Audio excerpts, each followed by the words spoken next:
Jo estic aquí per ficar-me amb els economistes. El dilema del prisionero és un problema que està fet perquè l'egoisme sigui la solució correcta.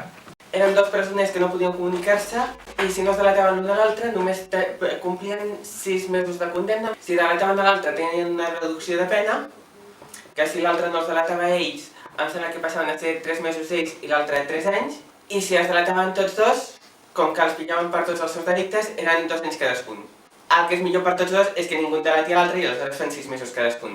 Ells assumeixen el que en diuen el homo economicus, no sé si això ho diuen ells o ho diem els que ens en burlem d'ells, o tots dos, que és una persona que és completament egoista, que és completament racional segons ells, i que assumeix que l'altra persona és igual de racional. Hi ha un altre plantejament també vàlid en aquest problema, que és s'acostuma a dir el superracional, que és el que assumeix que l'altra persona és racional de debò i s'adona que el dels 6 mesos tots dos és la solució bona. I aleshores col·labora amb l'esperança que l'altre col·labori i tenen 6 mesos tots dos, en comptes de fer l'idiota tots dos i delatar-se i complir 2 anys cadascun.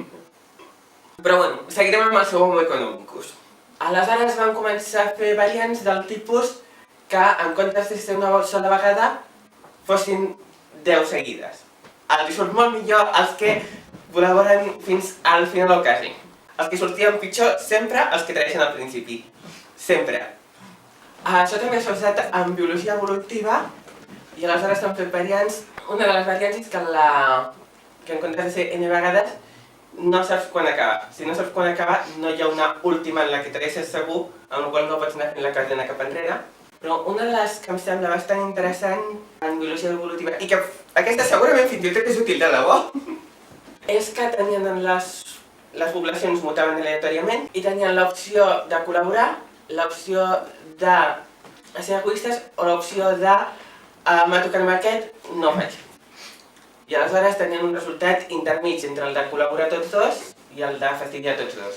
Sense aquest no col·laborar era bastant difícil passar d'una població egoista a una altruista perquè l'altruista se n'aprofitaven els egoistes i no podien prosperar.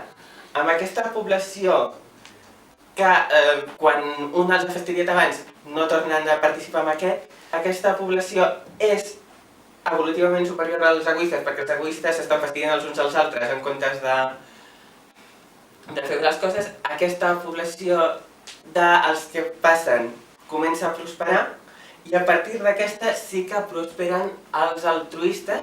L'únic que els altruistes poden ser després... No hi ha cap població estable perquè els altruistes després poden ser infiltrats per egoistes que poden aprofitar-se d'ells. Aleshores aprofito per explicar el de la maleta i el per què és equivalent. El de la maleta són dos passatgers en un vol que tenen cadascú una maleta amb el mateix contingut idèntic a la de l'altra i es perden aquestes dues maletes. Coses que passen cada 2 per 3.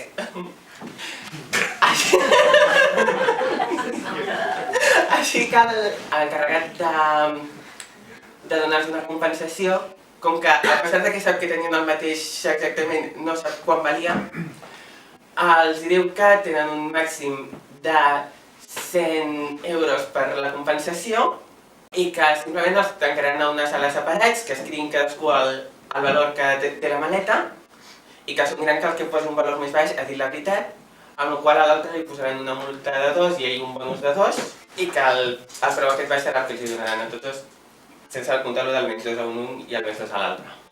Això amb l'homo economicus te'n vas a que tots posen el valor a 2 perquè clar, si els dos posen el valor a 100 amb 99 guanyes perquè passes a cobrar 101 però per tant l'altre també baixa, per tant tu has de baixar, per tant i baixeu fins a 2. I els que guanyaven més eren els que posaven entre 95 i 99, seguits de prop per als que posaven 100, després dels que van considerar que eren jugadors aleatoris, que posaven coses per sota de 95 però per sobre de 2 bastant repartits, i els que pitjors que posaven 2, que és equivalent al dilema del prisionero perquè pots considerar que simplement comenceu els 2 a 2 i col·laborés pujant-ho i ser egoista és quedar-te per que es consideri que l'altre menteix. Han fet altres coses amb altres jocs que jo crec que es donen més a la natura, però els economistes s'han obsessionat amb aquest. Els casos en què col·laborar sempre et beneficia independentment del que faci l'altre, aquests no tenen gaire interès perquè és evident, tu són col·laborar. Però hi ha un, per exemple, que és la casa del cérvol. El problema original és que dos caçadors no poden comunicar-se i poden decidir intentar caçar un conill que poden ir sols o intentar caçar el cérvol que necessiten que l'altre també estigui intentant caçar el cérvol. El cérvol és molt més que el doble de menjar que el conill. Es poden fer versions veganes d'aquest problema musical, però aquesta és la versió canònica. En el diagrama aquí de punts que havia fet el Tuton es posava que era 4 per al cérvol, 4 punts, tots dos, i els dos caçaven el cérvol, i si caçaves un conill et quedaves amb 3, tant sí com sí, perquè el que faci l'altre t'és igual. Altruista és millor que el que tens si ets egoista i l'altre és altruista, perquè col·laborant podeu fer coses més grans de les que podeu fer per separat. Siento que esa frase fue de aplauso, ¿no?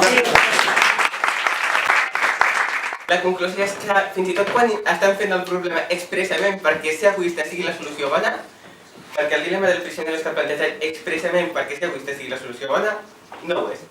No sigueu homoeconòmicos. Science queers.